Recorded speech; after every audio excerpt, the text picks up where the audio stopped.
ನಮಸ್ಕಾರ. ಸಿ ವಾಹಿನಿಯ ಸಮಸ್ತ ವೀಕ್ಷಕರಿಗೂ ಜೀವನ ರೇಖಾ ಕಾರ್ಯಕ್ರಮಕ್ಕೆ ಸ್ವಾಗತ. ಇತ್ತೀಚಿನ ದಿನಗಳಲ್ಲಿ ಕೋವಿಡ್ ಸೋಂಕು ಬಹಳ ಹೆಚ್ಚಾಗಿ ಹರಡ್ತಾ ಇದೆ. ಮೊದಲನೇ ಅಲೆಯಲ್ಲಿ ವಯಸ್ಸಾದವರಲ್ಲಿ ಈ ಸೋಂಕು ಹೆಚ್ಚಾಗಿ ಕಾಣಿಸಿಕೊಂಡಿತು. ಎರಡನೇ ಅಲೆಯಲ್ಲಿ ಮಧ್ಯ ವಯಸ್ಸಿನವರಲ್ಲಿ ಈ ಸೋಂಕು ಹೆಚ್ಚಾಗಿ ಕಾಣಿಸಿಕೊಂಡಿತು. ಹಾಗೆ ಈಗ ಮೂರನೇ ಅಲೆ ಪ್ರಾರಂಭವಾಗಿದ್ದು, ಇದರಲ್ಲಿ ಮಕ್ಕಳಲ್ಲಿ ಹೆಚ್ಚು ಕೋವಿಡ್ ಸೋಂಕು ತಗುಲುವ ಸಾಧ್ಯತೆಗಳಿವೆ ಎಂದು ಮಾಹಿತಿಯನ್ನು ಕೊಟ್ಟಿದ್ದಾರೆ.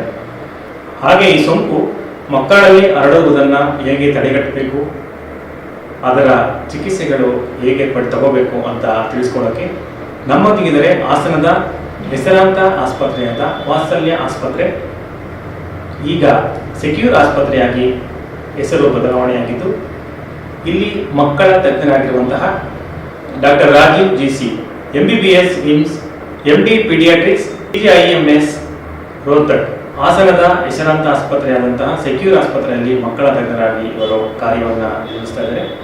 ಇವರು ಕೋವಿಡ್ ಸೋಂಕು ಮಕ್ಕಳಲ್ಲಿ ತಡೆಯುವುದು ಹೇಗೆ ಮತ್ತು ಕೋವಿಡ್ ಸೋಂಕುಗೊಳಗಾಗಿರುವಂತಹ ಮಕ್ಕಳಿಗೆ ಯಾವ ರೀತಿ ಚಿಕಿತ್ಸೆಗಳನ್ನು ನೀಡಬೇಕು ಎಂಬುದರ ಬಗ್ಗೆ ಮಾಹಿತಿಯನ್ನು ನೀಡಲು ನಮ್ಮೊಂದಿಗೆ ಕಾರ್ಯಕ್ರಮಕ್ಕೆ ಆಗಮಿಸಿದರೆ, ಬನ್ನಿ ಅವರಿಗೆ ಕಾರ್ಯಕ್ರಮಕ್ಕೆ ಸ್ವಾಗತವನ್ನು ಕೋರೋಣ. ಡಾಕ್ಟ್ರೇ ನಮಸ್ಕಾರ. ಡಾಕ್ಟ್ರೆ, ಮೊದಲನೇದಾಗಿ ಇತ್ತೀಚಿನ ದಿನಗಳಲ್ಲಿ ಕೋವಿಡ್ ಸೋಂಕು ಹೆಚ್ಚಾಗ್ತಾ ಇದೆ. ಇದು ಮಕ್ಕಳಲ್ಲಿ ಯಾವ ಪ್ರಮಾಣದಲ್ಲಿ ಹೆಚ್ಚಾಗ್ತಾ ಇದೆ? ನಾನು ಮೊದಲನೇದಾಗಿ ಒಂದು ಧನ್ಯವಾದಗಳನ್ನು ಹೇಳ್ತಾ ಇದ್ದೀನಿ ನಿಮ್ಮ ಚಾನಲ್ಗೆ. ಈ ಪ್ರೋಗ್ರಾಮ್ ಮಾಡ್ತಿರೋಂಥ ಉದ್ದೇಶ ಏನಂದರೆ, ನನಗೆ ಇತ್ತೀಚಿನ ದಿನಗಳಲ್ಲಿ ಅಂದರೆ ಒಂದು ವಾರದ ದಿನಗಳಿಂದ ಪೇರೆಂಟ್ಸ್ ಕಡೆಯಿಂದ ಅಂದರೆ ಮಕ್ಕಳ ತಂದೆ ತಾಯಂದರಿಂದ ಕಾಲ್ ಬರೋಕ್ಕೆ ಸ್ಟಾರ್ಟ್ ಆಯಿತು. ಏನಂತ ಅಂದರೆ, ತಾಯಿ ಪಾಸಿಟಿವ್ ಇದ್ದಾರೆ, ಬೇರೆಯವ್ರ ಮನೇಲಿ ಇನ್ಯಾರೋ ಪಾಸಿಟಿವ್ ಇದ್ದಾರೆ, ಮಗುಗೆ ಟೆಸ್ಟ್ ಮಾಡಿಸ್ಬೇಕಾ, ಏನು ಮಾಡಬೇಕು, ಇಂಥ ಮಾಡಬೇಕು, ಮಗುಗೆ ಈ ಥರ ಕೆಮ್ಮು ಈ ಥರ ಜ್ವರ ಸ್ಟಾರ್ಟ್ ಆಗಿದೆ, ಏನು ಮಾಡ್ಬೋದು, ಈ ಥರ ಸಖತ್ತು ಕ್ವಶನ್ಗಳಿಂದ ಫೋನ್ ಮಾಡೋಕ್ಕೆ ಸ್ಟಾರ್ಟ್ ಮಾಡಿದ್ರು. ಸೊ ಆಗ ಏನನ್ನಿಸ್ತು ಅಂತಂದರೆ, ನಾನು ಮಾಡಿದ್ದು MBBS ಹಿಮ್ಸಲ್ಲೇ, ಹಾಸನಲ್ಲೇ MD ಪೀಡಿಯಾಟ್ರಿಕ್ಸ್ ಮಕ್ಕಳ ವಿಭಾಗದಲ್ಲಿ PGನ ಮಾಡಿದ್ದು. ನಾನು PGMS ರೋಹ್ತಕ್ ಅಂತ ಹರಿಯಾಣ, ಡೆಲ್ಲಿ ನಿಯರ್ ಬೈ ಇದೆ, ಅಲ್ಲಿ ಮಾಡಿದ್ದು. ಅಲ್ಲಿ ಮಾಡಬೇಕಾದ್ರೆ ಅಲ್ಲೂ ಕೂಡ ನಮಗೆ ಸಖತ್ತು ಮಕ್ಕಳು ಬರ್ತಾ ಇದ್ರು. ಆ ಟೈಮಲ್ಲಿ ನಾವು IAPಯಿಂದ ಫ್ರೀಕ್ವೆಂಟ್ಲಿ ಆಕ್ಸ್ ಕ್ವಶನ್ಸ್ ಅಂದರೆ ಪೇರೆಂಟಲ್ ಗೈಡೆನ್ಸ್, ತಂದೆ ತಾಯಂದರಿಗೆ ಪೋಷಕರಿಗೆ ಅವ್ರ ಮನಸ್ಸಲ್ಲಿ ಏನೇನು ಕ್ವಶನ್ಗಳನ್ನ ಮೂಡಬಹುದು ಆ ಕ್ವಶನ್ಗಳಿಗೆ ಆನ್ಸರ್ನ ಒಂದು ಸೆಟ್ ಆಫ್ ಕ್ವಶನ್ಸ್ನ ಮಾಡಿ ನಾವು ತಯಾರು ಮಾಡಿದ್ವಿ. ಸೊ ಆ ಥರ ಒಂದೇ ಸರಿ ನಾವು ಹೇಳಿದಾಗ ಅವರಿಗೆ ನಿಜವಾಗ್ಲೂ ಒಂದು ಧೈರ್ಯ ಇರುತ್ತೆ. ಆಮೇಲೆ ಯಾವ ಟೈಮಲ್ಲಿ ಏನು ಮಾಡಬೇಕು, ಸಿವಿಯಾರಿಟಿ ಯಾವಾಗ ಜಾಸ್ತಿ ಆಗುತ್ತೆ, ಯಾವಾಗ ಡಾಕ್ಟರ್ನ ವಿಸಿಟ್ ಮಾಡಬೇಕು, ಏನು ತೊಂದರೆಗಳು ಆಗಬಹುದು ಅಂತ ಒಂದೇ ಸಲ ಒಂದು ಸೆಟ್ ಆಫ್ ಕ್ವಶನ್ಸ್ನ ಹೇಳ್ಬಿಟ್ರೆ ಅವ್ರ ಮನಸ್ಸಲ್ಲಿ ಇರುವಂಥ ಎಲ್ಲ ಡೌಟ್ಗಳು ಕ್ಲಿಯರ್ ಆಗುತ್ತೆ. ಸೊ ಹಾಗಾಗಿ ಈ ಪ್ರೋಗ್ರಾಮ್ನ ಮಾಡ್ತಾ ಇದ್ದೀನಿ.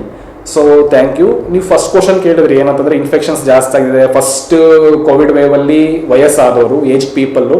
ಸೆಕೆಂಡ್ ಕೋವಿಡ್ ವೇವಲ್ಲಿ ಮಿಡ್ಲ್ ಏಜ್ ಅಂದರೆ ಸ್ವಲ್ಪ ಯಂಗ್ ಏಜ್, ಒಂದು 40 to 45 ಏಜ್ ಗ್ರೂಪು.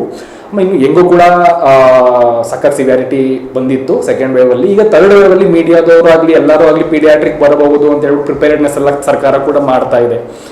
ಸೊ ಹೌದು, ಏನಂತಂದ್ರೆ ಇನ್ಫೆಕ್ಟಿವಿಟಿ ಅಂದ್ರೆ ಸೋಂಕಿನ ಪ್ರಮಾಣ, ನೀವು ಹೇಳ್ತಿದ್ರೆ ಹೋಲ್ ಪಾಪ್ಯುಲೇಷನ್ ಅಂತಂದ್ರೆ ಅದರಲ್ಲಿ ಮಕ್ಕಳು ಇರ್ತಾರೆ, ವಯಸ್ಕರು ಇರ್ತಾರೆ, ಮಧ್ಯ ಗ್ರೂಪ್ನವರು ಇರ್ತಾರೆ, ಎಲ್ಲರೂ ಇರ್ತಾರೆ. ಸೊ ಇನ್ಫೆಕ್ಷನ್ ಪ್ರಮಾಣ ಜಾಸ್ತಿ ಆಗ್ತಾ ಇದೆ. ಸೊ ಅದೇ ತರ ಮಕ್ಕಳಲ್ಲೂ ಕೂಡ ಬರ್ತಾ ಇದೆ. ಬಟ್ ಮಕ್ಕಳಲ್ಲಿ ರಿಲೇಟಿವ್ಲಿ ಕಡಿಮೆ ಇದೆ. ಬಟ್ ಇನ್ನೊಂದೇನಂತಂದ್ರೆ, ಕಾರಣ ಏನು ಇದಕ್ಕೆ? ವೈರಸ್ ನಲ್ಲಿ ಮ್ಯೂಟೇಷನ್ ಅಂತ ಹೇಳ್ತೀವಿ, ನೀವು ಕೇಳ್ಪಟ್ಟಿರ್ಬೋದು. ಒಮ್ರಿಕಾನ್ ಅಂತ ಹೇಳ್ತಾರೆ, ಡೆಲ್ಟಾಕ್ರಾನ್ ಅಂತ ಹೇಳ್ತಾರೆ. ಅದೇನಂತಂದ್ರೆ ವೈರಸ್ ನ ಸ್ಟ್ರಕ್ಚರ್ ಅಲ್ಲಿ ಚೇಂಜ್ ಆಗಿ ಅದು ಬರ್ತಾ ಇದೆ. ಆಮೇಲೆ ಇನ್ನೊಂದು ಏನಂತಂದ್ರೆ, ಈ ಮ್ಯೂಟೇಷನ್ ಬರ್ತಾ ಇದೆ, ಬಟ್ ಮಕ್ಕಳಲ್ಲಿ ಸಿವಿಯಾರಿಟಿ ಹೇಗಿದೆ ಎಂತ ಇದೆ ಅಂತಂದ್ಬಿಟ್ಟು ಈಗ ಮತ್ತೆ ಅಡ್ಮಿಷನ್ಸ್ ಪ್ರಕಾರ ನಮಗೆ ಗೊತ್ತಾಗ್ತಾ ಇದೆ. ಇನ್ನೊಂದೇನಂತಂದ್ರೆ, ಇದಕ್ಕೆ ಕಾರಣ ಏನಂತಂದ್ರೆ, ಅದೆಂಥ ವೈರಸ್ಗಳು ಎಂಥ ಮ್ಯೂಟೇಷನ್ ಆದ್ರೂ ಕೂಡ ಇಂಪ್ರಾಪರ್ ಮಾಸ್ಕಿಂಗ್ ಮಾಡ್ತಾ ಇಲ್ಲ, ಸ್ಯಾನಿಟೈಸೇಷನ್ ಮಾಡ್ತಿಲ್ಲ, ಸೋಷಿಯಲ್ ಡಿಸ್ಟೆನ್ಸಿಂಗ್ ಮಾಡ್ತಿಲ್ಲ, ಹ್ಯಾಂಡ್ ವಾಷಿಂಗ್ ಮಾಡ್ತಿಲ್ಲ. ಈ ಎಲ್ಲ ಕಾರಣಗಳಿಂದ ಈ ಸೋಂಕಿನ ಪ್ರಮಾಣ ಜಾಸ್ತಿ ಆಗ್ತಾ ಇದೆ. ಇದು ಮಕ್ಕಳಲ್ಲೂ ಕೂಡ ಕಂಡು ಬರಬಹುದು. ಡಾಕ್ಟರ್, ಇದನ್ನ ಯಾವ ರೀತಿ ತಡಿಬಹುದು? So only the way of preventing is, ನಾನು ಎಲ್ಲ ಪೇಷಂಟ್ಗಳಿಗೂ OPD ಬಂದಾಗ ನಾನು ಒಂದೇ ಟೆಕ್ನಿಕ್ ಹೇಳ್ಕೊಡ್ತೀನಿ. SMS ಅಂತ ಅಂದ್ಬಿಟ್ಟು SMS ಕೇಳಿರ್ತೀರಾ. S ಅಂದರೆ ಸ್ಯಾನಿಟೈಸೇಷನ್, M ಅಂದರೆ ಮಾಸ್ಕಿಂಗ್, S ಅಂದರೆ ಸೋಷಿಯಲ್ ಡಿಸ್ಟೆನ್ಸಿಂಗ್. ಸೊ ಇದನ್ನ ಮಾಡಬೇಕು. ಇನ್ನೊಂದು, ಅದರ ಪಬ್ಲಿಕ್ ಫಂಕ್ಷನ್ ಇದೆ, ಅದನ್ನ ಅವಾಯ್ಡ್ ಮಾಡಿ, ಗ್ರೂಪಲ್ಲಿ ಮಕ್ಕಳನ್ನ ಆಟ ಆಡೋದನ್ನ ಬಿಡಿ, ಸೋಷಿಯಲ್ ಗ್ಯಾದರಿಂಗ್ಸ್ನ ಅವಾಯ್ಡ್ ಮಾಡಬೇಕು. So prevention is better than cure. So ಇದನ್ನ ಮಾಡೋದ್ರಿಂದ ನಾವು ತಡೆಗಟ್ಟಬಹುದು ಇನ್ಫೆಕ್ಷನ್. ಇನ್ಫೆಕ್ಷನ್ ಬರೋಕ್ಕಿಂತ ಮುಂಚೆ ಮುಂಜಾಗ್ರತೆ ಕ್ರಮಗಳನ್ನ ತಗೊಂಡ್ರೆ ಹೌದು ಅದನ್ನು ತಡಿಬೋದು ಅಂತ ಹೇಳ್ತಾ ಇದ್ದಾರೆ. ಹೌದು ಡಾಕ್ಟರ್, ಇದು ಕ್ಲಿನಿಕಲ್ ಫ್ಯೂಚರ್ಸ್ ಹೇಗಿದೆ? ಹೌದು, ನೀವು ಕೇಳಿದ ಸರಿ. ಮಕ್ಕಳ ವಿಭಾಗದಲ್ಲಿ ಕ್ಲಿನಿಕಲ್ ಫೀಚರ್ಸ್ ಯಾವ ಥರ ಬರುತ್ತೆ ಅಂತ ಕೇಳ್ತೀರಾ. ಸೊ ನಮ್ಮ ಈ ಎನ್ವಿರಾನ್ಮೆಂಟ್ ಅಲ್ಲಿ ಸಖತ್ತರ ವೈರಸ್ ಇದೆ, COVID-19 ಕೂಡ ಅದೇ ತರ ವೈರಸ್. ಸೊ ವೈರಲ್ ಇನ್ಫೆಕ್ಷನ್ ಬಂದಾಗ ಯಾವ ತರ ಬರುತ್ತೆ, ಫೀವರ್, ಆಮೇಲೆ ಇದು ಗಂಟಲು ಅಂದರೆ ಅಪ್ಪರ್ ರೆಸ್ಪಿರೇಟರಿ ಟ್ರ್ಯಾಕ್ಟ್ ಇನ್ಫೆಕ್ಷನ್, ಗಂಟ್ಲು ಕಡ್ತ, ಸೋರ್ ಥ್ರೋಟು, ಫೀವರು, ಕಾಫು, ಕೋಲ್ಡು, ಮಯಾಲ್ಜಿಯಾ ಅಂದರೆ ಮೈಕೈ ನೋವು, ಹೆಡ್ಡೇಕು, ಕೆಲವು ಮಕ್ಕಳಿಗೆ ಅಕ್ಯೂಟ್ ಗ್ಯಾಸ್ಟ್ರೋಎಂಟರೈಟಿಸ್ ಅಂತ ಹೇಳ್ತೀವಿ, ಅಂದರೆ ವಾಂತಿ ಭೇದಿ, ಹೊಟ್ಟೆ ನೋವು. ಈ ಥರ ಕ್ಲಿನಿಕಲ್ ಫೀಚರ್ಗಳು ಕೂಡ ಮಕ್ಕಳಲ್ಲಿ ಕಾಣ ಬರ್ತಾ ಇದೆ. ಯಾಕಂದರೆ ಈಗ ಮನೆಯಲ್ಲಿ ಯಾರಿಗಾದರೂ ಅಂದರೆ ಪೇರೆಂಟ್ಸು ಅಥವಾ ಯಾರಿಗಾರು ಅವರ ರಿಲೇಟಿವ್ಸ್ಗೆ ಮನೇಲಿ ಬಂದಿದ್ರೆ, ಅಂಥ ಮನೆಯಲ್ಲಿ ಮಕ್ಕಳಿದ್ರೆ ಅವರು ಏನು ಮಾಡಬೇಕು? ಪೇರೆಂಟ್ಸು ಮಕ್ಕಳಿಗೂ ಕೂಡ ಟೆಸ್ಟ್ ಮಾಡಿಸ್ಬೇಕಾ ಅಥವಾ ಹೇಗೆ? ಈ ಕ್ವಶನ್ ನನಗೆ ಸಖತ್ತು ಜನ ಕೇಳಿದ್ದಾರೆ. ಈ ಕ್ವಶನಿಗೆ ಆನ್ಸರ್ ಹೇಳ್ತೀನಿ ಕೇಳಿ. ಇದು 3 ಕಂಡೀಷನ್ ಇದ್ರೆ ಮಾತ್ರ ಮಾಡಿಸ್ಬೇಕಾಗತ್ತೆ. ಮನೇಲಿ ಯಾರು ಆಗಲೇ ದೃಢಪಟ್ಟಿರೋ ಕೇಸ್, ಅಂದರೆ ಯಾರು ಕೋವಿಡ್ ಪಾಸಿಟಿವ್ ಪೇರೆಂಟ್ ಇದ್ದರೆ ಅಥವಾ ಯಾರು ಇದ್ದರೆ ಒಂದು. ಎರಡನೇದು, ಮಗುಗೆ ಈಗ ನಾನು ಹೇಳಿದೆ ಯಾವುದೋ ಸಿಂಪ್ಟಮ್ಸ್ಗಳು ಹೇಳಿದೆ, ಫೀವರು, ಕಾಫು, ಕೋಲ್ಡು, ಪೇನ್ ಅಬ್ಡಮನ್ನು ಅಂದರೆ ಹೊಟ್ಟೆ ನೋವು, ವಾಂತಿ ಭೇದಿ, ಈ ಥರ ಗುಣಲಕ್ಷಣಗಳು ಎರಡನೇ ನಂಬರ್ ಇದು. ಮೂರನೇದು fever for more than 3 days. ಆ ಮಗುನಲ್ಲಿ ಜ್ವರ 3 ದಿನಕ್ಕಿಂತ ಜಾಸ್ತಿ ಇದ್ದರೆ, ಈ 3 ಕಂಡೀಷನ್ ಅಂದರೆ ಮನೆಯಲ್ಲಾರು ಪಾಸಿಟಿವ್ ಇತ್ತಂದರೆ, ಮಗುಲಿ ಗುಣಲಕ್ಷಣಗಳು ಕಂಡು ಬಂದರೆ, ಆ ಮಗುಲಿ ಜ್ವರ 3 ದಿನದಿಂದ ಜಾಸ್ತಿ ಇತ್ತು ಅಂತಂದರೆ yes, go for testing. Otherwise ಈ ಕ್ವಶನ್ನ ಬಿಟ್ಬಿಡಿ. ಯಾರು ಮನೇಲಿ ಯಾರು ಪಾಸಿಟಿವ್ ಬಂತು, ಮಗುಗೆ ಗುಣಲಕ್ಷಣಗಳಿಲ್ಲ, ಸೊ ಬೇಡ, ವೆಯ್ಟ್ ಮಾಡಿ. ಮಗುಗೆ ಜ್ವರ, ಕೆಮ್ಮು ಏನಾದ್ರು ಬರೋಕ್ಕೆ ಸ್ಟಾರ್ಟ್ ಆಯಿತು, ಮಗುಗೆ ಜ್ವರ 3 ದಿನದಿಂದ ಜಾಸ್ತಿ ಇತ್ತು ಅಂತಂದರೆ ಹೋಗಿ ಟೆಸ್ಟ್ ಮಾಡಿಸಿ. ಡಾಕ್ಟ್ರೆ, ಈಗ ಕೋವಿಡ್ ಟೆಸ್ಟ್ ಈಗ ಸಾಮಾನ್ಯ ವಯಸ್ಕರಲ್ಲಿ ಸ್ವಾಬ್ ಟೆಸ್ಟ್ ತೊಗೊಂಡು ಟೆಸ್ಟಿಂಗ್ ಮಾಡ್ತಾರೆ, ಮಕ್ಕಳಿಗೂ ಕೂಡ ಅದೇ ಥರ ಟೆಸ್ಟಿಂಗ್ ಇದೆಯಾ? ಹೌದು, ಸೇಮ್. ನೀವು ಕೇಳಿರ್ತೀರ COVID-19 RT-PCR ಟೆಸ್ಟ್ ಮತ್ತು ರ್ಯಾಟ್ ಟೆಸ್ಟ್ ಅಂತ ಹೇಳ್ತೀವಿ.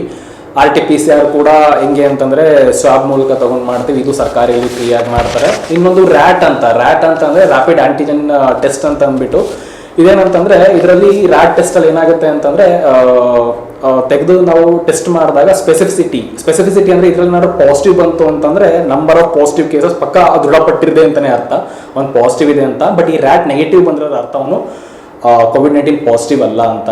ಸೊ ಹಾಗಾಗಿ ಬೆಟರ್ RT-PCRಗೆ ಹೋಗೋದು, ಅಂದರೆ RT-PCR ಟೆಸ್ಟ್ಗೆ ಹೋಗೋದು ಒಳ್ಳೆಯದು. ಬಟ್ ಅದು ಒಂದು ನಿಮಗೆ 24 ಗಂಟೆಯಲ್ಲಿ ಕೆಲವೊಂದ್ಸರಿ ರಿಪೋರ್ಟ್ ಬರುತ್ತೆ, 48 ಗಂಟೆಗೆ ಒಂದ್ಸಲ ರಿಪೋರ್ಟ್ ಬರುತ್ತೆ. ಸೊ ಅದಕ್ಕೂ ಟ್ರೀಟ್ಮೆಂಟ್ಗೂ ಏನೂ ವ್ಯತ್ಯಾಸ ಇಲ್ಲ. ಸೊ ಇದೇ 2 ಟೆಸ್ಟು, ಗಂಟಲು ದ್ರವ ಮೂಲಕ ಸ್ವಾಬ್ ಟೆಸ್ಟ್ ಮೂಲಕನೇ ರ್ಯಾಟು ಮತ್ತು RT-PCR ಟೆಸ್ಟ್ಗಳೇ ಇರುವಂಥದ್ದು ಮಕ್ಕಳಲ್ಲೂ ಕೂಡ. ಬಟ್ RT-PCR ಬೇಗ ಬರುತ್ತೆ, ರ್ಯಾಟ್ ಟೈಮ್ ತಗೊಳುತ್ತೆ ಅಷ್ಟೇ. ಡಾಕ್ಟ್ರೆ, ಈಗ ಕೆಲವು ಮನೆಗಳಲ್ಲಿ ಪೇರೆಂಟ್ಸ್ಗೂ ಕೂಡ ಪಾಸಿಟಿವ್ ಬಂದಿರುತ್ತೆ, ಸೊ ಮಗುವು ಕೂಡ ಪಾಸಿಟಿವ್ ಇರುತ್ತೆ. ಸೊ ಅಂಥ ಸಂದರ್ಭದಲ್ಲಿ ಅವರು ಯಾವ ರೀತಿ ಟ್ರೀಟ್ಮೆಂಟ್ನ ತಗೋಬೇಕಾಗುತ್ತೆ? ಸೊ ಇದು ಒಂದು ಮೋಸ್ಟ್ ಕಾಮನ್ ಸಿಚುವೇಶನ್. ಏನಂತಂದರೆ ಇದನ್ನು ನಾವು 3 ಸಿಚುವೇಶನ್ ಆಗಿ ಡಿವೈಡ್ ಮಾಡ್ತೀವಿ. ಈಗ ಒಂದು ಮಗು ಇರುತ್ತೆ, ಹಾಲು ಕುಡಿಯುವಂಥ ಮಗು ಇರುತ್ತೆ, ಅಥವಾ ಸಣ್ಣ ಸಣ್ಣ ಮಕ್ಕಳು ಇರ್ತಾರೆ ಮನೇಲಿ, ತಾಯಿ ಪಾಸಿಟಿವ್ ಬರ್ತಾಳೆ, ಮಗುನು ಕೂಡ ಪಾಸಿಟಿವ್ ಬಂದಿರುತ್ತೆ. ಸೊ ಇಬ್ಬರು ಪಾಸಿಟಿವ್ ಇರೋದ್ರಿಂದ ನಥಿಂಗ್ ಟು ವರಿ, ಇಬ್ಬರು ಒಟ್ಟಿಗೆ ಇರ್ಬೋದು, ತಾಯಿ ಹಾಲು ಕೂಡ ಕುಡಿಸ್ಬೋದು. ಬಟ್ ಏನಂತಂದರೆ ನಾನು ಹೇಳ್ದಂಗೆ SMS ಅಂತ ಹೇಳಿದೆ ಬಂದಿದ್ರು ಕೂಡ. ಬಟ್ ಏನು ಮಾಡಬೇಕು ಅಂತಂದರೆ, ತಾಯಿ ಹಾಲು ಕುಡಿಸ್ತಾ ಇರ್ತಾಳೆ, ಹ್ಯಾಂಡ್ ವಾಶ್ ಪ್ರಾಪರ್ ಮಾಡಲಿ, ಸ್ಯಾನಿಟೈಸೇಷನ್ ಮಾಡ್ಕೊಳ್ಳಿ. ಸೊ ಹಾಲು ಕುಡಿಸ್ಬೇಕಾದ್ರೆ ಮಾಸ್ಕ್ ಹಾಕ್ಕೊಳ್ಳಿ, ಸೊ ದಟ್ ಅವಳ ಕೆಮ್ಮು, ಉಸಿರಾಟ ಅಥವಾ ಸ್ನೀಸ್ ಮಾಡುವಾಗಲಿ ಆ ಗಂಟಲು ದ್ರವ ಮಗುಗೆ ಹೋಗಬಾರ್ದು ಅನ್ನೋ ಕೂಡ ಪಾಸಿಟಿವ್ ಇದ್ರೂ ಕೂಡ ಈ ಥರ ಕೇರ್ ತಗೊಳ್ಳಿ. ಇನ್ನೊಂದು ಸಿನಾರಿಯೋ ಏನಾಗುತ್ತೆ ಅಂತಂದರೆ, ತಾಯಿ ಪಾಸಿಟಿವ್ ಇರ್ತಾಳೆ, ಮಗು ನೆಗೆಟಿವ್ ಇರುತ್ತೆ. ಆ ಟೈಮಲ್ಲಿ ಫಾರ್ ಎಕ್ಸಾಂಪಲ್ ಹಾಲು ಕುಡಿಯೋ ಮಗು ಇಲ್ದೇನೆ ಬೇರೆ ಮಗು ಆಟಾಡ್ಕೊಂಡಿರೋ ಮಗು ಇತ್ತಂತಂದರೆ ಅವಾಯ್ಡ್ ಮಾಡಿ ತಾಯಿ ಹತ್ರ ಹೋಗೋದನ್ನ. ಯಾರು ಬೇರೆ ಕೇರ್ ತಗೊಳ್ಳೋರಿದ್ರೆ ಓಕೆ. ಈಗ ಯಾರು ಬೇರೆಯವ್ರು ಕೇರ್ ತಗೊಳ್ಳೋರಿಲ್ಲ, ಈಗ ತಂದೆ ತಾಯಿ ಇಬ್ಬರು ಪಾಸಿಟಿವ್ ಬಂದಿದ್ದಾರೆ ಅಂತಂದರೆ ನಥಿಂಗ್ ಟು ವರಿ, ಮಗು ನಿಮ್ಮ ಜೊತೆನೇ ಇರಲಿ. ಬಟ್ ಸೇಮ್ SMS ಟೆಕ್ನಿಕ್ನ ಫಾಲೋ ಮಾಡಿ ಮಗುಗೆ ನಿಮ್ಮ ಇನ್ಫೆಕ್ಷನ್ನ ಹೋಗೋ ರೀತಿ ಹೆಂಗೆ ಅವಾಯ್ಡ್ ಮಾಡ್ಬೋದು ಅದನ್ನು ಫಾಲೋ ಮಾಡಿ. ಆಮೇಲೆ ಇನ್ನೊಂದು ಆಮೇಲೆ ಅದೇ, ಈಗ ತಾಯಿ ಪಾಸಿಟಿವ್ ಇರ್ತಾಳೆ, ಮಗು ನೆಗೆಟಿವ್ ಇರ್ತಾಳೆ, ಹಾಲು ಕುಡಿಸ್ಲೇಬೇಕಾಗತ್ತೆ, ಏನೂ ಮಾಡೋಕ್ಕಾಗಲ್ಲ. ಆ ಟೈಮಲ್ಲಿ ಏನು ಮಾಡ್ತೀರಾ ಅಂತಂದರೆ ಮಾಸ್ಕ್ ಹಾಕ್ಕೊಳ್ಳಿ, ಹ್ಯಾಂಡ್ ಸ್ಯಾನಿಟೈಸೇಷನ್ ಮಾಡ್ಕೊಳ್ಳಿ, ಹಾಲು ಕುಡಿಸಿ, ಸೊ ಏನೂ ಆಗಲ್ಲ. 3ನೇ ಕ್ವಶನ್ನು, ಈಗ ಮಗು ಪಾಸಿಟಿವ್ ಬರುತ್ತೆ ಮತ್ತು ತಂದೆ ತಾಯಿ ಅಂದರೂ ನೆಗೆಟಿವ್ ಇರ್ತಾರೆ, ಪೇರೆಂಟ್ಸ್ ನೆಗೆಟಿವ್ ಇರ್ತಾರೆ, ಏನು ಮಾಡೋದು? ಸೊ ಯಾರು ಕೇರ್ ತೊಗೊಳಕ್ಕಿರಲ್ಲ, ನೀವೇ ಕೇರ್ ಮಾಡಬೇಕಾಗಿರೋವಂಥದ್ದು, ಸೇಮ್ ಕೇರ್ ತೊಗೋಬೇಕಾಗತ್ತೆ. ಆಮೇಲೆ ಇನ್ನೊಂದು ಏನಂತಂದರೆ, ಈ COVID-19 ಇನ್ಫೆಕ್ಷನ್ ಸಿವಿಯಾರಿಟಿ ಅಂದರೆ ತೀವ್ರತೆ ಯಾರು ಜಾಸ್ತಿ ಇರುತ್ತೆ ಅಂತಂದರೆ ಓಲ್ಡ್ ಏಜಲ್ಲಿ ಜಾಸ್ತಿ ಇದೆ. ಸೊ ಹಾಗಾಗಿ ಮಕ್ಕಳನ್ನು ಓಲ್ಡ್ ಏಜ್ ವಯಸ್ಕರ ಹತ್ರ ಹೋಗೋದನ್ನು ತಡೆಗಟ್ಟಿ. ಡಾಕ್ಟರ್, ಈಗ ಮಕ್ಕಳಿಗೆ ಈಗ ಯಾವ ವಯಸ್ಸಿನವ್ರಿಗೆ ನಂತರ ಮಾಸ್ಕ್ ಧರಿಸೋಕ್ಕೆ ನೀವು ಪ್ರಿಫರ್ ಮಾಡ್ತೀವಿ? ಹೌದು, ಇದು ಕೂಡ ಒಂದು ಕ್ವಶನ್ ಬಂದಿದೆ. ಇದು ನಾವು DGHS ರೆಕಮೆಂಡೇಶನ್ ಅಂತ ಹೇಳ್ತೀವಿ, ಅಂದರೆ directorate general of health services ಅಂತ ಹೇಳ್ತೀವಿ. ಅವ್ರು ಹೇಳ್ತಾರೆ ಏನಂತಂದರೆ, 5 ವರ್ಷದ ಮಕ್ಕಳ ಮೇಲೆ ನೀವು ಮಾಸ್ಕ್ ಹಾಕಿ, 5 ವರ್ಷದ ಒಳಗಿನ ಮಕ್ಕಳಿಗೆ ಮಾಸ್ಕ್ ಬೇಡ ಅಂತ ಬಟ್ ಹೇಳ್ತೀವಿ. ಏನಕ್ಕೆ ಅಂತಂದರೆ, ಲೆಸ್ ದೆನ್ 1 year ಇನ್ಫ್ಯಾಂಟ್ಸ್ ಅಂತ ಹೇಳ್ತೀವಿ ಅವ್ರಿಗೆ ಇಂಟ್ರಾನೇಸಲ್ ಆಬ್ಲಿಗೇಟರಿ ಬ್ರೀತರ್ಸ್ ಅಂತ ಹೇಳ್ತೀವಿ. ಅಂತಂದರೆ ಬರೀ ಮೂಗಲ್ಲಿ ಮಾತ್ರ ಉಸಿರಾಡೋದು ಗೊತ್ತು, ಬಾಯಲ್ಲಿ ಉಸಿರಾಡೋದು ಗೊತ್ತಿರಲ್ಲ ಮಕ್ಕಳಿಗೆ. ಸೊ ಆಮೇಲೆ ಸಿಟ್ಸ್ ಅಂತೆಲ್ಲ ಡೆತ್ಸ್ ಕೂಡ ಆಗಿರುತ್ತೆ. ಸೊ ಹಾಗೆ less than 2 years no need of wearing mask, more than 2 years wear mask. ಇದು ರೆಕಮೆಂಡೇಶನ್ಸ್. ಡಾಕ್ಟರ್, ಈಗ ಮಕ್ಕಳಲ್ಲಿ ಸಿವಿಯರಿಟಿ ಹೇಗಿದೆ? ಹೌದು, ನೀವು ಕೇಳಿದ್ರೆ ಸಿವಿಯಾರಿಟಿ ಹೇಗಿದೆ ಅಂತ ಅಂದ್ಬಿಟ್ಟು ಓನ್ಲಿ ಸ್ವಲ್ಪ ಪ್ರಮಾಣದ ಮಕ್ಕಳಿಗೆ ಮಾತ್ರ ಇನ್ಫೆಕ್ಷನ್ ಬರುತ್ತೆ. ಈಗ ಇನ್ಫೆಕ್ಷನ್ ಆಗಿದೆ ಮಗುಗೆ ಅಂತಂದರೆ 60-70%, ಅಂದರೆ 100 ಜನ ಮಕ್ಕಳಿಗೆ ಕೋವಿಡ್-19 ದೃಢಪಟ್ಟಿದೆ. ಬಟ್ ಅದರಲ್ಲಿ 60-70 ಮಕ್ಕಳು ಸಿಂಪ್ಟಮ್ಯಾಟಿಕ್, ಅಂದರೆ ಮಕ್ಕಳಲ್ಲಿ ಯಾವ ಗುಣಲಕ್ಷಣಗಳು ಬರೋದು ಇಲ್ಲ. ಇನ್ನು 30 ಜನಕ್ಕೆ ಗುಣಲಕ್ಷಣಗಳು ಬರ್ಬೋದು. ಆ 30 ಜನ ಮಕ್ಕಳಲ್ಲಿ 1%, ಅಂದರೆ ಆ 100 ಜನ ಗುಣಲಕ್ಷಣಗಳು ಬಂದಿರೋ ಮಕ್ಕಳಲ್ಲಿ 1%, ಒಬ್ಬರು ಇಬ್ಬರು ಕೂಡ ICUಗೆ ಅಡ್ಮಿಟ್ ಆಗ್ಬೋದು. ಇದು ಕೋವಿಡ್-19 ಪ್ರೈಮರಿ ಇನ್ಫೆಕ್ಷನಲ್ಲಿ. ಬಟ್ ಏನಂತಂದರೆ ಸಿವಿಯಾರಿಟಿ ನಾನು ಏನಕ್ಕೆ ಹೇಳ್ತೀನಿ ಅಂದರೆ, ಈಗ ಡಾಕ್ಟ್ರು ಕೋವಿಡ್-19 ಅಂದರೆ ಬರೀ ಕೆಮ್ಮು ಕಫ ಜ್ವರ ಅಂತ ಹೇಳ್ತಾ ಇದ್ದಾರೆ, ಸಿವಿಯಾರಿಟಿ ಬರೀ ಕಡಿಮೆ ಪ್ರಮಾಣದಲ್ಲಿ ಆಗ್ತಾ ಇದೆ, ಆರಾಮಾಗಿರ್ಬೋದಲ್ಲ, ನಾವು ಹೆದರಿಕೆ ಇಲ್ಲ ಅಂತಲ್ಲ. ಬಟ್ ನಾವು ಸೆಕೆಂಡ್ ವೇವಲ್ಲಿ ನಾನು ICUಲಿ ವರ್ಕ್ ಮಾಡ್ಬೇಕಾದ್ರೆ ನಾವು ಕೇಸಸ್ ನೋಡಿದ್ದೀವಿ. ಈ ಕೋವಿಡ್-19 ಪ್ರೈಮರಿ ಇನ್ಫೆಕ್ಷನ್ ಅದು ಆದರೂ ಕೂಡ ನೆಕ್ಸ್ಟ್ ಪೋಸ್ಟ್ ಕೋವಿಡ್ ಕಾಂಪ್ಲಿಕೇಶನ್ ಅಂತ ಹೇಳ್ತೀವಿ. ಕೋವಿಡ್ ಇನ್ಫೆಕ್ಷನ್ಸ್ ಮಾಮೂಲಿ ಕೆಮ್ಮು ಶೀತ ಜ್ವರ ಥರ ಹೋದರೂ ಕೂಡ ಅದು ಗುಣ ಆಗಿ 1-2 ವಾರಗಳಾದ ಮೇಲೆ ಮಕ್ಕಳಿಗೆ MIS-C ಅಂತ ಹೇಳ್ತೀವಿ. ಅಂದರೆ ಇದು MIS-A ಅಂತಲೂ ಹೇಳ್ತಾರೆ, ಅಡಲ್ಟ್ಸ್ಗಳು ಬರುತ್ತೆ. Multi system inflammatory syndrome in children ಅಂತ ಹೇಳ್ತೀವಿ.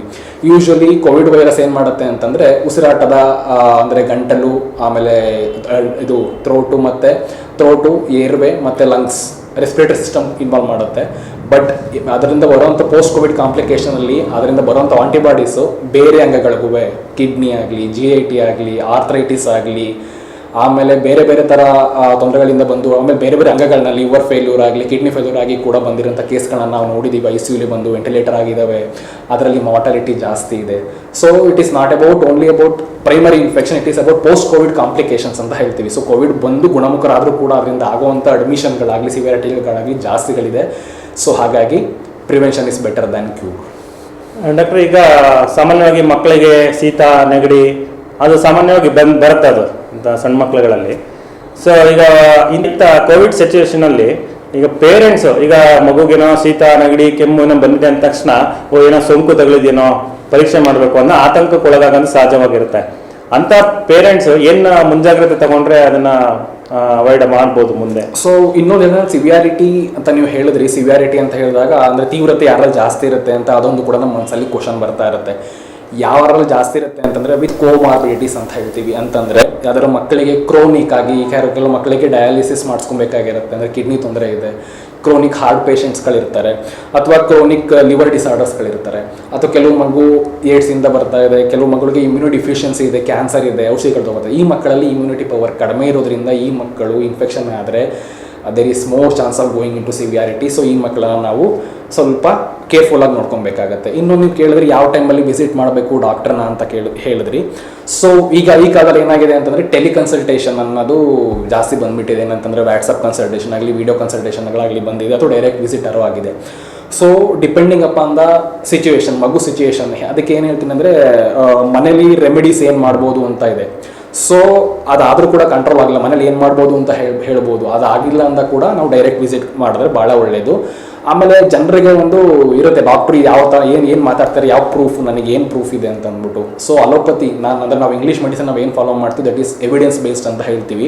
ಸೊ ನಮಗೆ ಗೈಡ್ಲೈನ್ಸ್ ಇರುತ್ತೆ. ನೀವು ಈ ವೆಬ್ಸೈಟ್ಗಳನ್ನ IAP website, Indian academy of paediatrician ವೆಬ್ಸೈಟಲ್ಲಿ IAPindia.org, ಆಮೇಲೆ world health organisation WHO website, ಆಮೇಲೆ AIIMS all India institute of medical sciences website, ಆಮೇಲೆ PG ಚಂಡೀಗಢ ವೆಬ್ಸೈಟ್, ಈ ವೆಬ್ಸೈಟ್ಗಳನ್ನ ನೀವು ಹುಡುಕಿದಾಗ ಅಲ್ಲಿ ಕೋವಿಡ್-19 ನಿಮಗೆ ಏನೇನು ಕ್ವಶನ್ಗಳಿದೆ, ನಿಮ್ಮಲ್ಲಿ ಏನೇನು ಡೌಟ್ಸ್ಗಳಿರುತ್ತೆ, ಏನೇನು ರೆಕಮೆಂಡೇಷನ್ಸ್, ಏನೇನು ಗೈಡ್ಲೈನ್ಸ್ ಅಂತ ನಿಮಗೆಲ್ಲ ಗೊತ್ತಾಗ್ಬಿಡುತ್ತೆ. ಮಗು ಸ್ವಲ್ಪ ಏನಾದ್ರು ಸೀರಿಯಸ್ ಆಗ್ತಾ ಇದೆ, ನಾನು ಹೇಳ್ತೀನಿ ನೆಕ್ಸ್ಟ್ ಏನೇನು ಆಗ್ಬೋದು ಅಂತ, ಆ ಟೈಮಲ್ಲಿ ತಕ್ಷಣವಾಗಿ ಡಾಕ್ಟರ್ನ ಕನ್ಸಲ್ಟ್ ಮಾಡಬೇಕಾಗುತ್ತೆ.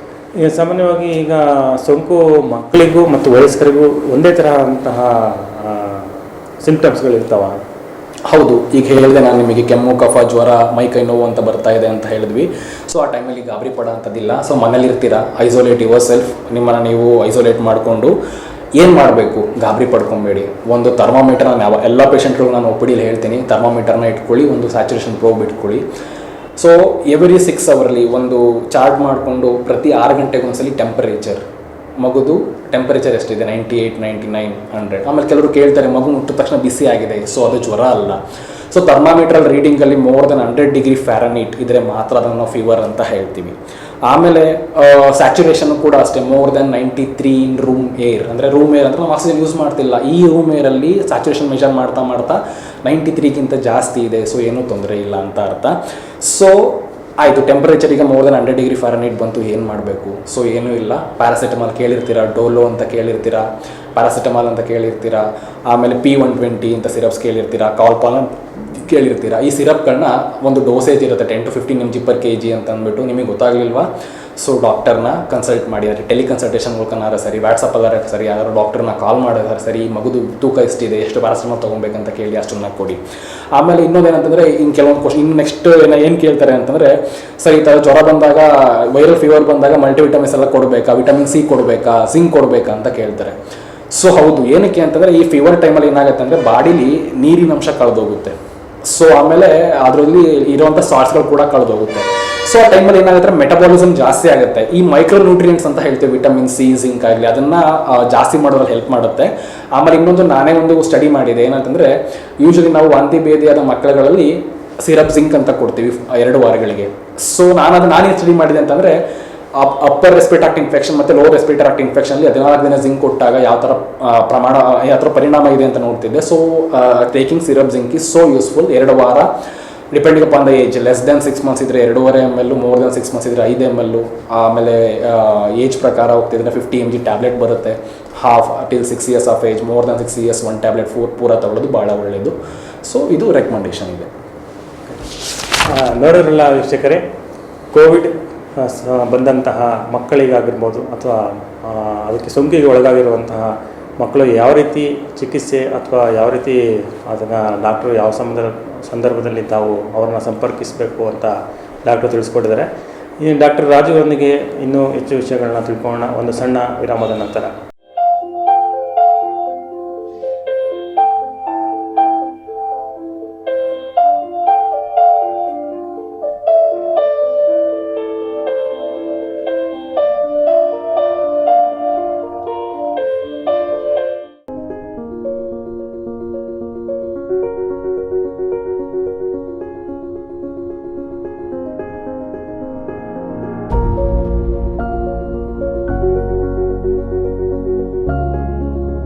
ನಮಸ್ಕಾರ ವೀಕ್ಷಕರೇ, ಒಂದು ಸಣ್ಣ ವಿರಾಮದ ನಂತರ ಜೀವನ ರೇಖಾ ಕಾರ್ಯಕ್ರಮಕ್ಕೆ ತಮಗೆ ಮತ್ತೊಮ್ಮೆ ಸ್ವಾಗತ. ಬನ್ನಿ, ನಮ್ಮೊಂದಿಗೆ ಡಾಕ್ಟರ್ ರಾಜೀವ್ ಅವರು ಇದ್ದಾರೆ. ಇವರು ಮಕ್ಕಳ ತಜ್ಞರು, ಸೆಕ್ಯೂರ್ ಆಸ್ಪತ್ರೆ ಹಾಸನ. ಇಲ್ಲಿ ಅವರು ತಮ್ಮ ಯಾವುದೇ ಮಕ್ಕಳ ಚಿಕಿತ್ಸೆ ಇರ್ಬೋದು, ಅದಂತಹ ಮಕ್ಕಳಿಗೆ ಸಮಸ್ಯೆಗಳಿದ್ದರೂ ತಾವು ಭೇಟಿ ಕೊಟ್ಟು ಅವ್ರನ್ನ ಸಂಪರ್ಕಿಸಿ ಚಿಕಿತ್ಸೆಯನ್ನು ಪಡಿಬೋದು ಅಂತ ಹೇಳ್ತಾ ಬನ್ನಿ ನಾವು ಮುಂದಿನ ಪ್ರಶ್ನೆ ನಾವು ಡಾಕ್ಟ್ರಿಗೆ ಕೇಳೋಣ. ಡಾಕ್ಟ್ರೆ, ಈಗ ಸಾಮಾನ್ಯವಾಗಿ ಒಳಗಾದಂತಹ ಮಕ್ಕಳಿಗೆ ಕೆಲವು ಟ್ಯಾಬ್ಲೆಟ್ಗಳನ್ನ ಪ್ರಿಪೇರ್ ಮಾಡ್ತಾರೆ. ಬಿಕಾಸ್ ಯಾವುದೇ ಅಂತಂದರೆ ಆಸಿಥ್ರೋಮೈನ್. ಹೌದು, ಏನಂತಂದ್ರೆ ನೀವು ಹೇಳಿದ್ದು ಸರಿ. ಏನಂತಂದರೆ ಲಾಸ್ಟ್ ವೇವಲ್ಲೆಲ್ಲ ಅಡಲ್ಟ್ಸ್ಗಳಿಗೆಲ್ಲ ಇನ್ಫೆಕ್ಷನ್ ಬಂದಾಗ ಒಂದು ಸೆಟ್ ಆಫ್ ಸೀರೀಸು ಟಿ ವಿಲೆಲ್ಲ ಹೈಡ್ರಾಕ್ಸಿಕ್ಲೋರೋಕ್ವಿನ್ ಇಂಡಿಯಾದಿಂದ ಅಮೆರಿಕಾಗೆ ರಫ್ತಾಗ್ತಿದೆ ಮಾತ್ರೆ, ಡಾಕ್ಸಿಸೈಕ್ಲಿನ್, ಅಸಿಥ್ರೋಮೈಸಿನ್ ಎಲ್ಲ ಕೊಡ್ತಾಯಿದ್ರು. ಏನಂತಂದರೆ ಅದ್ರ ಲಾಜಿಕ್ ಬಿಹೈಂಡ್ ಏನಂತಂದರೆ ಅಸಿಥ್ರೋಮೈಸಿನ್ ಅನ್ನೋದು ಬ್ಯಾಕ್ಟೀರಿಯಲ್ ಆಂಟಿಬಯೋಟಿಕ್ ಅದು. ಸೊ ಬ್ಯಾಕ್ಟೀರಿಯಲ್ ಇನ್ಫೆಕ್ಷನ್ ಕೊಡುವಂಥದ್ದು. ಕೋವಿಡ್-19 ಆಗಿ ಸೆಕೆಂಡ್ರಿ ಬ್ಯಾಕ್ಟೀರಿಯಲ್ ಇನ್ಫೆಕ್ಷನ್ ಆದರೆ ಮಾತ್ರ ತೊಗೊಬೇಕಷ್ಟೇ. ಬಟ್ ಅಸಿಥ್ರೋಮೈಸಿನ್ಗೂ ಕೋವಿಡ್-19ಗೂ ಏನೂ ಸಂಬಂಧ ಇಲ್ಲ.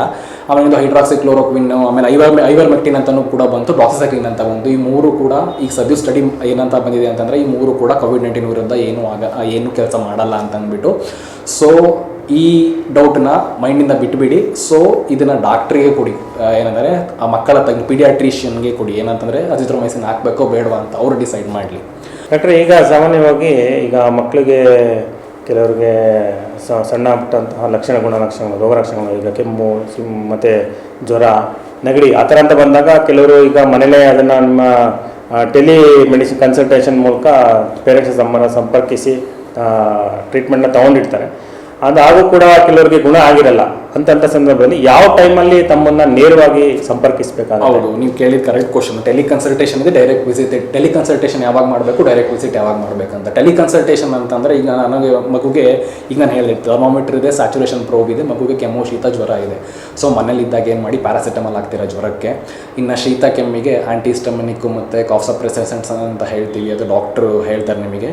ಇನ್ನೊಂದು ಸ್ಯಾಚುರೇಷನ್, ಟೆಂಪ್ರೇಚರ್ ಮೇಂಟೈನ್ ಮಾಡ್ತಾ ಇರ್ತೀರಿ, ಇವೆಲ್ಲ ಮಾಡ್ತಾ ಇರ್ತೀರಿ. ಸೊ ಇದಿದ್ರೆ ನೀವು ಟೆಲಿಕನ್ಸಲ್ಟೇಷನ್ ಇಸ್ ದ ಬೆಸ್ಟ್.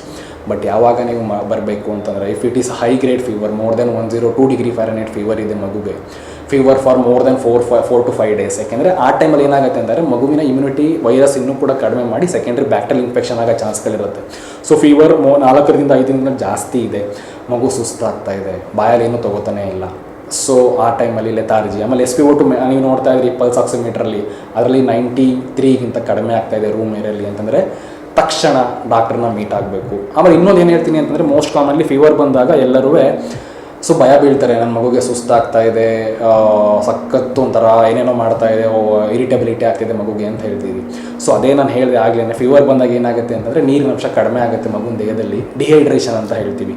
ಅದ್ರ ಜೊತೆ ಸಾಲ್ಟ್ಸ್ ಕೂಡ ಕಡಿಮೆ ಆಗುತ್ತೆ, ಆ ಮಗು ಅದೇ ಕಾರಣಕ್ಕೆ ಮಗು ಇರಿಟಬಿಲಿಟಿ ಆಗುತ್ತೆ. ಸೊ ಫೀವರ್ ಬಂದಾಗ ಏನು ಮಾಡಿ ಅಂದರೆ ಪ್ಲೆಂಟಿ ಆಫ್ ಫ್ಲೂಯಿಡ್ಸ್ ಅಂತ ಹೇಳ್ತೀವಿ. ಪ್ಲೆಂಟಿ ಆಫ್ ಫ್ಲೂಯಿಡ್ಸ್ ಅಂತಂದರೆ ORS, ಎಳನೀರು, ಮನೇಲಿ ನಿಂಬೆಹಣ್ಣಿ ಶರಬತ್ತು, ಕಾದಾರಿ ನೀರು, ಇದನ್ನು ಸರಿಯಾಗಿ ಕುಡಿಸ್ಬೇಕು. ಇನ್ನೊಂದು ಕ್ವಶನ್, ಎಷ್ಟು ನೀರು ಕುಡಿಬೇಕು ಡಾಕ್ಟ್ರೆ ಅಂತ ಕೇಳ್ತಾರೆ. ಸೊ ಅದಕ್ಕೆ ನಾನು ಒಂದೇ ಆನ್ಸರ್ ಹೇಳ್ತೀನಿ, ಮಗುವಿನ ಯೂರಿನ್ ಔಟ್ಪುಟ್ ಅಂತ ಹೇಳ್ತೀವಿ, ಎಷ್ಟು ಸಲ ರಿಸಸ್ ಮಾಡ್ತಾ ಇದೆ ಅಂತ ಹೇಳ್ತೀವಿ. ಯೂಶಲಿ ಏನಾದ್ರು ಹುಷಾರು ತಪ್ಪಿದಾಗ ಮಗು ಯೆಲ್ಲೋ ಕಲರ್ ರಿಸಸ್ ಮಾಡ್ತಾ ಇದೆ, ಸೊ ಇದರ ಅರ್ಥ ಮಗುವಿನ ದೇಹದಲ್ಲಿ ನೀರಿನ ಅಂಶ ಕಡಿಮೆ ಆಗಿದೆ ಅಂತ ಅಂದ್ಬಿಟ್ಟು. ಸೊ ಅದಕ್ಕೆ ಅದೇ ಕಾರಣಕ್ಕೆ ಮಗು ಯೆಲ್ಲೋ ಕಲರ್ ಆಗಿ ರಿಸಸ್ ಮಾಡ್ತಾ ಇರುತ್ತೆ. ಸೊ ಎಷ್ಟು ನೀರು ಕೊಟ್ಟಾಗ ಕ್ಲಿಯರ್ ಆಗಿ ಬರುತ್ತೋ ಆಗ ನಾವು ಡಿಹೈಡ್ರೇಷನ್ ಸ್ಟೇಟಸ್ನ ಅಸೆಸ್ ಮಾಡ್ಬೋದು. ಈವನ್ ಇದು ಅಡಲ್ಟ್ಸ್ ಕೂಡ ಅನ್ವಯ ಆಗುತ್ತೆ. ಸೊ ಮನೇಲಿದ್ದಾಗ ಪ್ಯಾರಾಸಿಟಮಾಲ್, ಕಾಫ್ ಮತ್ತು cold syrup as per doctor, temperature ಮತ್ತು pulse oximeter monitoring and plenty of fluids, vitamin C and zinc ಇಷ್ಟು ತೊಗೊಂಡ್ರೆ ಸಾಕು. ಟೆಲಿ ಕನ್ಸಲ್ಟೇಷನ್ ಮಾಡಿಕೊಂಡು ಇದರಲ್ಲಿ ನಾನು ಹೇಳಿದಾಗೆ fever for more than 4 to 5 days, temperature more than 102 degree Fahrenheit, saturation less than 93, saturation ನೋಡ್ಕೊಂಡಾಗ less than 93 ಇತ್ತು ಅಂತಂದರೆ, ಆಮೇಲೆ ಮಗು ಜೋರಾಗಿ ಉಸಿರಾಡ್ತಿದೆ ಅಂತಂದರೆ ತುರಂತ ಅಂದರೆ ತಕ್ಷಣ ಆಸ್ಪತ್ರೆಗೆ ಕರ್ಕೊಂಡು ಹೋಗಬೇಕಾಗತ್ತೆ ಮಗುನ. ನೋಡಿರಲ್ಲ ವೀಕ್ಷಕರೇ, ಯಾವ ಸಂದರ್ಭದಲ್ಲಿ ತಾವು ವೈದ್ಯರನ್ನು ನೇರವಾಗಿ ಭೇಟಿ ಮಾಡ್ಬೋದು ಅಂತ ಡಾಕ್ಟ್ರು ತಿಳಿಸ್ಕೊಟ್ಟಿದ್ದಾರೆ. ಡಾಕ್ಟ್ರೆ, ಈಗ ವ್ಯಾಕ್ಸಿನ್ ಬಂದಾಗ ಈಗ ಸಾಮಾನ್ಯವಾಗಿ ಈಗ ಗರ್ಭಿಣಿ ಮಹಿಳೆ ಇರ್ಬೋದು ಅಥವಾ ಸಣ್ಣ ಮಗು ಇರೋಂತಹ ಮಹಿಳೆ ಇರ್ಬೋದು, ಅವರು ವ್ಯಾಕ್ಸಿನ್ನ ಹಾಕ್ಸ್ಕೊಳ್ಳೋ ಕನ್ಫ್ಯೂಷನ್ ಇರ್ತಾರೆ, ಈಗ ನಾ ತಗೋಬೇಕು ಬೇಡ ಅಂತ. ಸೊ ಅಂಥವ್ರಿಗೆ ತಾವೇನು ಹೇಳ್ತೀರಾ?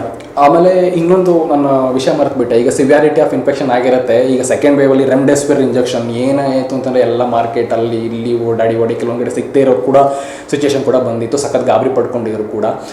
ಸೊ ಈಗ ಸೆಕೆಂಡ್ ವೇವ್ ಮುಗಿದ ಮೇಲೆ ಸಖತ್ತು ಮಲ್ಟಿಪಲ್ ಸ್ಟಡೀಸ್ ಆಯಿತು. ಅದರಲ್ಲಿ ಏನಾಯಿತು ಅಂದರೆ ರೆಮ್ಡೆಸಿವಿರ್ ಆಗಲಿ ಅಥವಾ ಫೆವಿಪ್ರವಿರ್ ಆಗಲಿ, ಸ್ಟಿರಾಯ್ಡ್ಸ್ಗಳಾಗಲಿ, ಆಮೇಲೆ ಟೊಸಿಲಿಜುಮ್ಯಾಬ್ ಅಂತ ಹೊಸ ಡ್ರಗ್ ಬಂತು, ಇದೆಲ್ಲ ಡ್ರಗ್ಸ್ಗಳಾಗಲಿ there is no effect in reducing mortality. So it is about immunity, ನಿಮ್ಮಲ್ಲಿರೋ ಇಮ್ಯುನಿಟಿನೇ ನಿಮ್ಮನ್ನ ಕಾಪಾಡೋವಂಥದ್ದು. ಸೊ ಹಾಗಾಗಿ ಇನ್ನೊಂದು ವ್ಯಾಕ್ಸಿನ್ ಕೇಳಿದ್ರಿ. ಎಸ್, ವ್ಯಾಕ್ಸಿನ್ ಫಸ್ಟು ಕಂಡುಹಿಡಿದಿದ್ದು ಏನಂದರೆ, ಫಸ್ಟು ಏನು ಮಾಡಿದ್ರು ಅಂತಂದರೆ more than 60 years of age ಗ್ರೂಪಿಗೆ ಫಸ್ಟು, ಪ್ಲಸ್ ಹೆಲ್ತ್ ವರ್ಕರ್ಸ್ ಯಾರ್ಯಾರು ಕಾರ್ಯಕರ್ತರಿದ್ದಾರೆ, ಆರೋಗ್ಯ ಕಾರ್ಯಕರ್ತರು, ಅವರಿಗೆ ಫಸ್ಟು ಸ್ಟಾರ್ಟ್ ಮಾಡಿಕೊಂಡ್ರು. ಅದಾದಮೇಲೆ ಮೋರ್ ದ್ಯಾನ್ 18 years ಅಂತ ಸೆಕೆಂಡ್ ಸ್ಟೆಪ್ಪಲ್ಲಿ ಸ್ಟಾರ್ಟ್ ಮಾಡಿಕೊಂಡ್ರು. ಆಮೇಲೆ ಈಗ ಸದ್ಯಕ್ಕೆ ಏನಿದೆ ಅಂತಂದರೆ American academy of paediatricians, Indian academy of paediatricians ಯಾವ ಥರ ಇದೆ, ಅದರ ಅಮೆರಿಕನ್ ಅಕಾಡೆಮಿ ಆಫ್ ಪೀಡಿಯಾಟ್ರಿಷನ್ಸ್ ಇದೆ. ಅವ್ರ ರೆಕಮೆಂಡೇಷನ್ ಪ್ರಕಾರ ಮೋರ್ ದೆನ್ 5 years 5 ವರ್ಷದಿಂದ ಮಕ್ಕಳ ಮೇಲ್ಪಟ್ಟ ಮಕ್ಕಳಿಗೆ ವ್ಯಾಕ್ಸಿನ್ ಹಾಕಿಸ್ಕೊಳ್ಳಿ ಅಂತ ಬಂದಿದೆ. ಬಟ್ ಇಂಡಿಯಾದಲ್ಲಿ ಇಟ್ಸ್ ಎ ಹ್ಯೂಜ್ ಪಾಪ್ಯುಲೇಷನ್ ಇರೋದ್ರಿಂದ ಏನಾಗುತ್ತೆ ಅಂತಂದರೆ ಸ್ಟೆಪ್ ವೈಸ್ ಮ್ಯಾನರ್, ಈಗ 15 to 18 years 15ರಿಂದ 18 ವರ್ಷ ಮಕ್ಕಳಿಗೆ ತಂದಿದ್ದಾರೆ. ಆಮೇಲೆ ನೆಕ್ಸ್ಟ್ ಏನಂತ ಅಂದರೆ ಸ್ಟೆಪ್ ವೈಸ್ 10ರಿಂದ 15 ಆಗಲಿ, 12ರಿಂದ 15 ಆಗಲಿ, ಆ ಥರ ಸ್ಟೆಪ್ ವೈಸ್ ತೊಗೊಂಡ್ಬಿಟ್ಟು ವ್ಯಾಕ್ಸಿನೇಷನ್ ಕವರೇಜ್ ಮಾಡ್ತಾರೆ.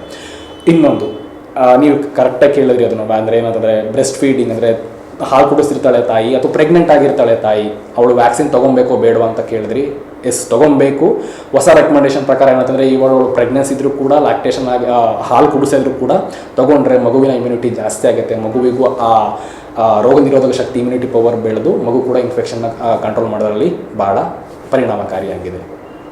ಆಮೇಲೆ ಇನ್ನೊಂದು ಇದು ಕೋವಿಡ್-19 ವ್ಯಾಕ್ಸಿನ್ ಅಲ್ಲದೆ ಕೂಡ ಇದೊಂದು ಚಾಲೆಂಜ್ ಬಂದಿದೆ ಪೀಡಿಯಾಟ್ರಿಷನ್ಸ್ಗೆ. ಏನಂತಂದರೆ ಫ್ಲೂ ವ್ಯಾಕ್ಸಿನ್ ಕೆಲವರು ಕೇಳ್ತಾರೆ, sir flu vaccine, influenza vaccine ಹಾಕಿಸ್ಕೊಬೇಕಾ ಮಗುಗೆ ಅಂತ ಅಂದ್ಬಿಟ್ಟು. ಇನ್ಫ್ಲೂಯೆನ್ಸಾ ಅನ್ನೋದು ವೈರಸ್ಸು, ಏನಕ್ಕೆ ಹಾಕಿಸ್ಕೊಬೇಕು ಅಂತ ಈ ವ್ಯಾಕ್ಸಿನ್ ರೆಕಮೆಂಡೇಷನ್ ಏನಂತಂದರೆ ಇದು ಟ್ರೈವಲೆಂಟ್, ಟೆಟ್ರಾವಲೆಂಟ್ ವ್ಯಾಕ್ಸಿನ್ಸ್ ಬರುತ್ತೆ. ಇದು ಆಪ್ಷನಲ್ ವ್ಯಾಕ್ಸಿನ್, ಇದು ನಾರ್ಮಲ್ ಶೆಡ್ಯೂಲ್ ಬರುತ್ತಲ್ಲ ಗೌರ್ಮೆಂಟ್ ಆಸ್ಪತ್ರೆ ಶೆಡ್ಯೂಲಲ್ಲಿ, ಆ ಶೆಡ್ಯೂಲಲ್ಲಿ ಇಲ್ಲ. 6 ತಿಂಗಳು ಕಂಪ್ಲೀಟ್ ಆಗುವಂಥ ಮಕ್ಕಳು, 5 ವರ್ಷದ ಮಕ್ಕಳು, ಈ ಮಕ್ಕಳು ಸ್ಕೂಲಿಗೆ ಹೋಗೋದು, ಆಟ ಆಡೋವಂಥದ್ದು ಏಜ್ ಗ್ರೂಪ್ಗಳು ಜಾಸ್ತಿ ಇರುತ್ತೆ. ಈ ಮಕ್ಕಳು ಇನ್ಫೆಕ್ಷನ್ಗಳಿಗೆ ಜಾಸ್ತಿ ಒಳಪಟ್ಟಿರ್ತಾರೆ. ಸೊ ಇನ್ಫ್ಲೂಯೆನ್ಸಾ ಅನ್ನೋ ವೈರಸ್ಸಿಂದ ಎಷ್ಟು ಅಂತಂದರೆ 10 ಲಕ್ಷ ಜನ ಲೋಯರ್ ರೆಸ್ಪಿರೇಟರಿ, ಯಾಕಂದರೆ ನ್ಯೂಮೋನಿಯಾ ಥರ ಇನ್ಫೆಕ್ಷನ್ಗಳು 10 ಲಕ್ಷ ಜನಕ್ಕೆ ಬರುತ್ತೆ. ಅದರಲ್ಲಿ 1% ಅಂದರೆ 1% ಜನ 10,000 ಜನ ಸಾಯ್ಬೋದು, ಒಂದು ಮಕ್ಕಳು ಸಾಯ್ಬೋದು ಅಂತ ಹೇಳ್ತಾ ಇದೆ. ಸೊ ಬರೀ 20 to 42% ಅಂದರೆ ಅಡ್ಮಿಷನ್ ಆಗಿತ್ತಿದ್ರು ಮಕ್ಕಳು, ಅದರಲ್ಲಿ 20ರಿಂದ 40% ಬರೀ ಇನ್ಫ್ಲೂಯೆನ್ಸಾ ಇನ್ಫೆಕ್ಷನ್ ಇಂದನೇ ಅಡ್ಮಿಟ್ ಆಗ್ತಾ ಇದ್ರು. ಸೊ ಇದನ್ನು ತಡೆಗಟ್ಟೋಕ್ಕೋಸ್ಕರ ಫ್ಲೂ ವ್ಯಾಕ್ಸಿನ್ನ 6 ತಿಂಗಳು ಕಂಪ್ಲೀಟ್ ಆದ ಮಕ್ಕಳಿಗೆ 6 ತಿಂಗಳು, ಆಮೇಲೆ 4 ವಾರ ಆದಮೇಲೆ ಇನ್ನೊಂದು ಡೋಸ್ ಬರುತ್ತೆ. ಆಮೇಲೆ ಎವ್ರಿ ಇಯರ್ಲಿ ಪ್ರೀ ಮಾನ್ಸೂನ್ ಅಂತಂದರೆ ನಮ್ಮ ಇದರಲ್ಲಿ ಇಂಡಿಯಾದಲ್ಲಿ ಮಾರ್ಚ್ ಏಪ್ರಿಲ್ ಟೈಮಲ್ಲಿ ಮಾನ್ಸೂನ್ ಸ್ಟಾರ್ಟ್ ಆಗುತ್ತೆ, ಮಳೆಗಾಲ ಸ್ಟಾರ್ಟ್ ಆಗುತ್ತೆ. ಅದು ಸ್ಟಾರ್ಟ್ ಆಗೋಕ್ಕಿಂತ ಮುಂಚೆ 2-4 ವಾರ ಮುಂಚೆ ಪ್ರತಿ ವರ್ಷ ಫ್ಲೂ ವ್ಯಾಕ್ಸಿನ್ ಹಾಕಿಸ್ಕೊಂಡ್ರೆ ಮಗುವಿನ ಇಮ್ಯುನಿಟಿ ಇನ್ಫ್ಲೂಯೆನ್ಸಾ ವೈರಸ್ ವಿರುದ್ಧ ಹೆಚ್ಚಾಗುತ್ತೆ. ಅದರಿಂದ ಬರುವಂಥ ಇನ್ಫೆಕ್ಷನ್ನ ಕಂಟ್ರೋಲ್ ಮಾಡ್ಬೋದು, ಅದರಿಂದ ಆಗುವಂಥ ಹಾಸ್ಪಿಟಲೈಸೇಷನ್ ಕಂಟ್ರೋಲ್ ಮಾಡ್ಬೋದು, ಅದರಿಂದ ಆಗುವಂಥ ಡೆತ್ನ ಕಂಟ್ರೋಲ್ ಮಾಡ್ಬೋದು. ಸೊ ಆಮೇಲೆ ಇನ್ನೊಂದೇನಾಗುತ್ತೆ, ಡಾಕ್ಟ್ರಿಗೆ ಗೊತ್ತಾಗ್ಬಿಡ್ತು ಇದು ಕೋವಿಡ್-19 ಇನ್ಫೆಕ್ಷನಿಂದ ಆಗ್ತಿದೆಯಾ ಅಥವಾ ಇನ್ಫ್ಲೂಯೆನ್ಸಾ ಇಂದ ಆಗ್ತಿದೆಯಾ, ಅದೊಂದು ಸ್ವಲ್ಪ ಐಡಿಯಾ ಬರುತ್ತೆ. ಇದೊಂದು ರೆಕಮೆಂಡೇಶನ್ ರೀಸೆಂಟಾಗಿ. So please go for influenza vaccination. ಡಾಕ್ಟ್ರೇ, ಈಗ ಕೊನೆಯದಾಗಿ ನಮ್ಮ ವೀಕ್ಷಕರಿಗೆ ಅಂದರೆ ಈಗ ಸಣ್ಣ ಮಕ್ಕಳಿಗೆ ಅವರು ಯಾವ ರೀತಿ ಕೇರ್ ತೊಗೋಬೇಕು ಈ ಸೋಂಕು ತಗೊಳ್ಳೋಕ್ಕೆ ಆಗದೇ ಇರೋಂಗೆ ಅಂತ ತಾವು ಹೇಳ್ಕೊಟ್ಟಿದ್ದೀರಾ. ಏನು ತಮ್ಮ ಸಜೆಷನ್ ಏನು ಕೊನೆಯದಾಗಿ ವೀಕ್ಷಕರಿಗೆ ಹೇಳ್ತೀರಾ? ಕೊನೆಗೆ ನಾನು ಹೇಳೋದು ಇಷ್ಟೇ, ನಿಮಗೆ ಹೇಳಿದಾಗೆ ಕೋವಿಡ್-19 ಪ್ರೈಮರಿ ಇನ್ಫೆಕ್ಷನ್ ಅಂದರೆ ಮೈಲ್ಡ್ ಇನ್ಫೆಕ್ಷನ್, ವೈರಸ್ ಇನ್ಫೆಕ್ಷನ್ ಥರನೇ ಇರುತ್ತೆ. ಬಟ್ ಪೋಸ್ಟ್ ಕೋವಿಡ್ ಕಾಂಪ್ಲಿಕೇಶನ್ಸ್ ಸಖತ್ ಸಿವಿಯಾರಿಟಿ ಇದೆ. ಸೊ ಸಿಂಪ್ಟಮ್ಯಾಟಿಕ್ ಟ್ರೀಟ್ಮೆಂಟ್ ಅಂತ ಹೇಳ್ತೀವಿ. ಜ್ವರ ಬಂದರೆ ಜ್ವರಕ್ಕೆ, ಶೀತ ಕೆಮ್ಮಿಗೆ, ಪ್ಲಸ್ ಬೂಸ್ಟರ್ ಅಂದರೆ ಇದು ಇಮ್ಯುನಿಟಿ ಬೂಸ್ಟರ್ಸ್ ಅಂತ ಹೇಳ್ತಾ ಇದ್ರು, ವಿಟಮಿನ್ ಸಿ ಮತ್ತು ಸಿಂಕ್ ಅಂತ. ಅದರದ್ದು ನಾನು ನಿಮಗೆ ರೀಸನ್ಗಳು ಕೊಟ್ಟಿದ್ದೀನಿ. ಯಾವ ಟೈಮಲ್ಲಿ ಟೆಲಿಕನ್ಸಲ್ಟೇಷನ್ ಮಾಡಬೇಕು, ಯಾವ ಟೈಮಲ್ಲಿ ಡಾಕ್ಟ್ರನ್ನ ವಿಸಿಟ್ ಮಾಡಬೇಕು, ಮನೇಲಿದ್ದಾಗ ಏನು ಮಾಡಬೇಕು, ಆಮೇಲೆ ಯಾವ್ದು ಔಷಧಿಗಳು ಯಾವ ಥರ ವರ್ಕ್ ಆಗುತ್ತೆ ಮಗುವಿನ ಮೇಲೆ ಅಂತ ನಿಮಗೆ ಹೇಳ್ಕೊಟ್ಟೆ ನಾನು.